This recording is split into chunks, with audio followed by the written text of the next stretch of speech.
Good morning, pre-prep. Well, it's Monday morning. It's time for assembly. My word, the week's passing by very quickly. This is our last week before half term, and what an unusual half term it's been. Well, I want to start the assembly this week by saying a massive well done to all of you. And I want you to turn to whoever's doing this with you, it might be your mum, your dad, your brother or your sister, and say a really big thank you to them, because they have been helping you so much learn some exciting things, focus on lots of different things, and just have good fun as well. So well done to all of you. It's been very different. I've missed you all terribly, and I'm hoping to see you all again soon. Anyway, assembly today, I would like to think a little bit about our friends. Well, hopefully we'll be together again soon with all our friends.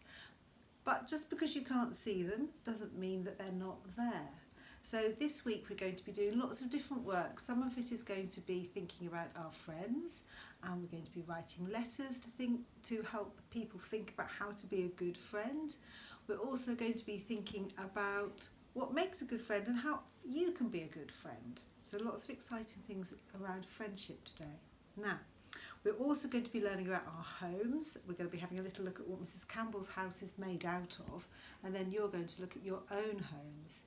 And then we've got a busy week this week, we're also going to be having a little look at Africa. And our friends, the Go-Jetters, are going to be off exploring Africa, so you can go with them too. So that's later in the week.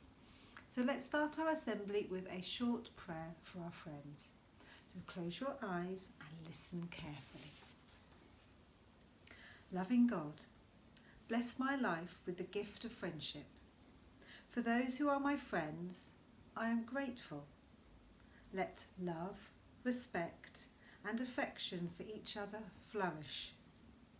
Make me a good friend, one who is loyal and caring and ready to forgive. To you who are our truest friend, I pray. Amen. Well done.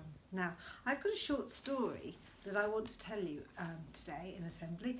Now, I think I said last week or maybe the week before that Jesus had lots of friends, and he called them his disciples. Now, the Bible, which is where we hear all about Jesus, has got lots and lots of stories about Jesus with his friends, the disciples. But I thought I'd read you this short story because it's all about Jesus stopping a storm, and seeing as all of you were learning about weather last week, I thought it was a rather good one to read. I didn't spot any storms last week. I don't know if anybody did in their houses, but if you did, let me know. But I didn't see any where I was. But listen to this story. It's about how Jesus stopped a storm. Well, it had been a very busy day for Jesus. Crowds had been following him wherever he went. But now it was time to rest. Jesus watched the big red sun setting on the lake. The water was still. Let's cross the lake, Jesus said to his disciples. So they climbed into Peter's little fishing boat, and off they set. Jesus sat alone at the back of the boat, thinking of all that had happened that day. His eyes began to close, and he nodded straight off to sleep. They hadn't gone far when big drops of rain started to fall, and the wind began to blow. The little boat rocked as waves grew bigger and bigger. It's just another storm, said Peter, who was used to storms. As he spoke, a mighty wave came crashing over the top of the boat.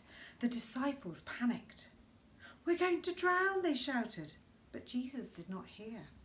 He was sound asleep. They stumbled to the back of the boat and shook him awake. Do you not care about us? They said crossly. Jesus stood up, turned to the howling wind and the raging sea, and told them to be still.